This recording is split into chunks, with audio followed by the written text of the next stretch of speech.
Most people check their phone over 150 times a day and still don't know their own net worth. That one fact explains why 88 million Americans describe their financial situation as struggling or in crisis in 2026. Not because they're lazy, not because they're dumb, because they keep doing things daily that have nothing to do with money and avoid the one weekly habit that actually builds it. I'm going to show you exactly what that habit is, break it down into steps and prove with real numbers why the people who do this once a week almost always end up financially free, while everyone else stays stuck. Stay with me, because step 6 is the one nobody talks about, and it might be the most powerful thing in this entire video. Here is something that doesn't make sense on the surface.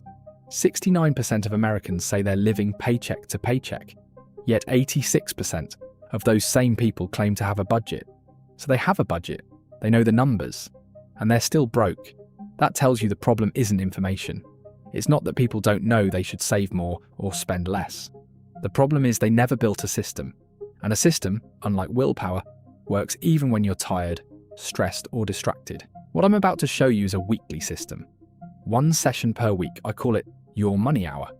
It takes less than 60 minutes. And if you run it consistently, it will do more for your financial life than any raise, any lucky stock pick, or any side hustle you've ever tried. Let's get into it. Here's the brutal reality of where most people stand right now. 34% of Americans, roughly 88 million adults, describe their financial situation as struggling or in crisis in 2026. That's up from 22% in 2021, a 55% increase in just 5 years. At the same time, the personal savings rate in America dropped to just 2.6% in April to 2026, down from 5.8% a year earlier. Think about that. People are earning more in nominal terms than they ever have. The median weekly earnings of full-time workers in 2025 hit $1,204, but only 31% of US households had a documented long-term financial plan in 2025. And 33% of Americans have no financial plan of any kind. No plan, no system, no money hour. Among those without a plan, 43% say the reason is they don't have enough money to make a plan worth having. That's the trap. They're waiting until they feel rich enough to start managing money, not realizing that managing money is exactly how you become rich. And here's what makes it worse. At a 7% average annual return, investing $500 a month from age 25 to 65 yields approximately $1.2 million. Starting at 35 requires roughly $1,000 per month to reach the same goal. Every year you wait, the cost of catching up doubles.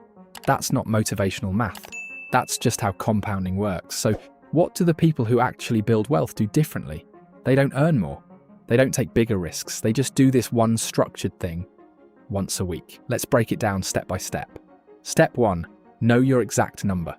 The very first thing you do every single week during your money hour is look at your net worth. Not your bank balance, your net worth. Everything you own, minus everything you owe. Most people avoid this number. They're scared of it. But here's the thing. You can't change a number you refuse to see. And the people who track this weekly are the ones who actually improve it. According to Fidelity's financial resolution study, people who successfully kept their financial resolutions cited having clear, specific goals as the top reason for their success. Save more money isn't a goal. Save $200 per month by packing lunch 3 days a week is a goal. Your net worth is the score. Your weekly money hour is the game, and you cannot win a game you're not watching. So every week, open a simple spreadsheet or a free app like Personal Capital or Copilot. Add up your assets, cash, investments, property. Subtract your debts, credit cards, loans, mortgage. Write down the number. That's it. It takes 5 minutes. But what happens over time is remarkable. When you see that number every week, you start making different decisions. You stop buying things that move the number down. You start doing things that move it up. The number becomes a daily filter for every choice you make with money. 59% of Americans report their net worth has increased over the last 5 years, and higher income households are the most likely to report growth. The difference between those people and everyone else is almost never income. It's attention. The people with growing net worth are watching the scoreboard. Step 2. Run the weekly budget check. Here's where most people get this wrong. They set a budget in January and never look at it again until they're in trouble. Your money hour fixes this. Every week you spend 10 minutes reviewing what you actually spent versus what you plan to spend. That's it. Not judging yourself, not punishing yourself, just looking. Because what you measure, you change. Credit card debt in the US reached a record high of $1.233 trillion in 2025. The real barrier to becoming debt-free isn't a lack of strategy, it's momentum. And momentum starts with awareness. When you know you'll be looking at your spending every 7 days, you think twice before you spend. Not because you're being cheap, but because you respect the weekly review you've committed to. One more thing on this. More than half of Americans, 55%, plan to significantly cut subscriptions in 2026 to save money. Do you even know how many subscriptions you're currently paying for? Most people don't. Your weekly budget check catches these leaks before they bleed you for another month. Step 3. Move money before you can spend it. This is the most mechanically important step in the whole system. During your money hour each week, you move money to savings and investments before you do anything else with it. Not what's left at the end of the week. Not what feels comfortable. A pre-decided, non-negotiable amount before the week even starts spending it. According to Raymond James research from 2026, one of the most consistent traits among strong savers is automation. They remove the need for willpower by having savings transfers happen automatically before they can spend the money. This is called paying yourself first, and it works for a reason that goes deeper than discipline. When money sits in your checking account, your brain sees it as available. It finds a way to spend it. But when it's moved, even to a different account at the same bank, your brain recategorizes it. It's gone. You adapt your spending to what's left. A household earning $150,000 that saves 20% will accumulate far more wealth than a household earning $250,000 that saves only 5%. Income matters, but the gap between earnings and spending matters more. And what do you do with the money you're moving every week? That's where step 4 comes in. Step 4. Send your weekly investment. This is the step that actually builds the wealth. Everything else protects it or tracks it. This step grows it. Every single week during your money hour, you send a fixed amount into a low-cost index fund, a total market fund, an S&P 500 ETF, something broad, diversified, and cheap to hold. The historical average yearly return of the S&P 500 is 9.534% over the last 150 years. Over the last 100 years, it's 10.594%. Over the last 30 years, the period most relevant to someone building wealth today, it's 10.312%, assuming dividends are reinvested. Let me show you what that means in real terms. If you invest just $50 a week into an S&P 500 index fund starting today, and the market returns its historical average of around 10% per year, here's what happens.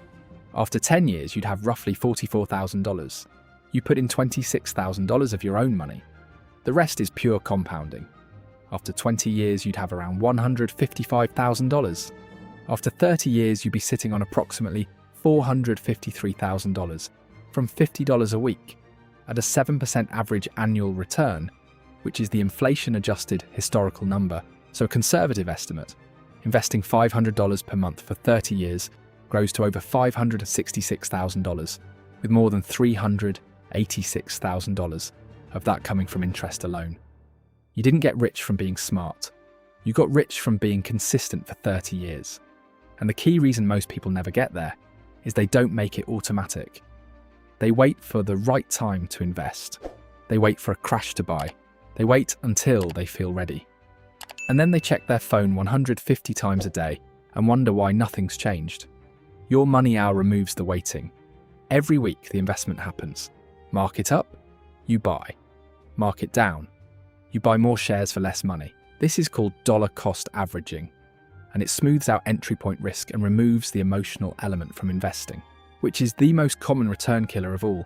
For 2026, the IRS has set the 401k contribution limit at $24,500.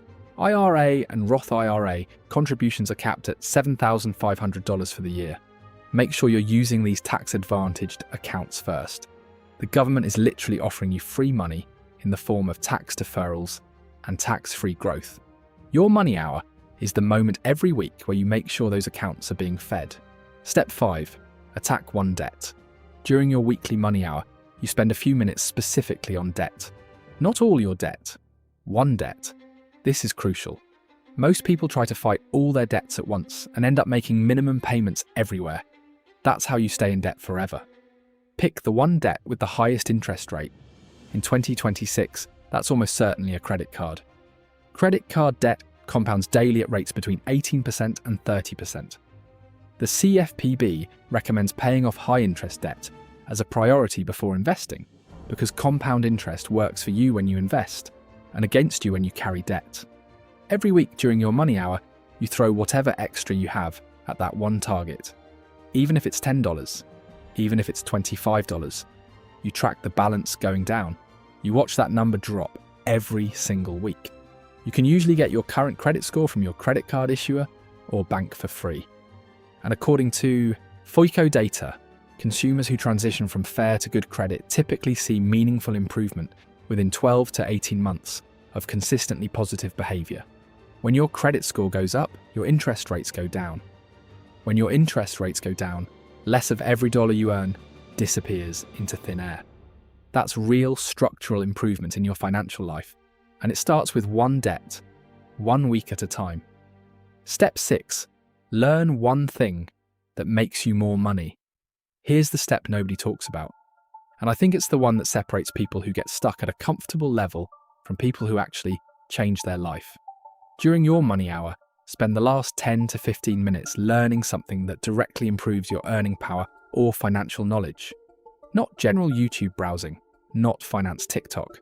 One specific thing, a skill you can sell, a concept that helps you negotiate better, a strategy that protects more of what you earn. One clear example is the link I've made in the description, that it takes you 10 minutes, but you'll learn a skill that can make you rich in this crash if you apply it in the right way, so make sure to watch it. In 2025, US adults correctly answered only 49% of basic financial literacy questions, a figure that has flatlined for nearly a decade, half of the questions, on basic finance.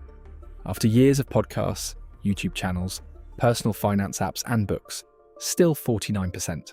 That's not because the information isn't available, it's because most people consume it passively and never apply it. Your money hour fixes this by making learning an active, weekly commitment with a practical direction. What should you learn? Here are some examples. 1 week, you study how Roth conversions work and whether one makes sense for your tax situation this year. Another week, you look into your company's 401k match and find out if you're leaving free money on the table. Another week, you research one skill, coding, copywriting, video editing, financial modeling, that could open a higher paying job or a second income stream. In 2026, the habits that matter most for long-term wealth remain unchanged. Spend intentionally, invest consistently, plan for taxes, ignore the noise. But the people who actually close the gap between where they are and where they want to be are the ones who also keep getting sharper. They treat their brain like an asset. Because it is. Let me bring all of this together with a real scenario. Take someone earning the US median income right now, $1,204 a week before taxes. Let's say take home is around $900 after everything. They run their first money hour. They find $120 bleeding out every month in forgotten subscriptions, impulse food orders, and a gym they haven't visited since February. That's $1,440 back per year. Found, not earned. They set up an automatic weekly transfer. $75 goes to a high-yield savings account for emergencies. As of early 2026, the best high-yield savings accounts are offering 4.0% to 5.0% APY, compared to the FDIC national average of 0.38%. That $75 a week builds a 3-month emergency fund in about 14 months, and it earns real interest the whole time. Meanwhile, they send $50 a week into a VOO or similar S&P 500 ETF through a Roth IRA. As shown earlier, at historical returns, that $50 a week becomes $453,000 in 30 years. They pick one debt, a credit card at 24% interest, and add $30 extra every week to it. That card gets paid off 19 months earlier than the minimum payment schedule, and they save hundreds in interest they would have paid for nothing. In year 2, they've learned enough about their company's 401k to realize they were leaving $1,800 per year in employer match unclaimed. They fixed that in 10 minutes. None of this is dramatic. None of it requires a massive income or a finance degree. It's 1 hour, once a week, done consistently. The most common return killer in investing isn't market crashes or bad stock picks. It's buying high and selling low because of panic. The investors who build wealth aren't the ones predicting rate changes or election outcomes. They're the ones who stay disciplined while everyone else reacts emotionally. That discipline comes from a system. The system is Your Money Hour. If this helped you think more clearly about building wealth, subscribe and watch the video in the link below to understand how I'm getting rich in this crash. Just a reminder, I'm not a financial advisor. This video is for educational purposes only, and any results depend on your own decisions and actions.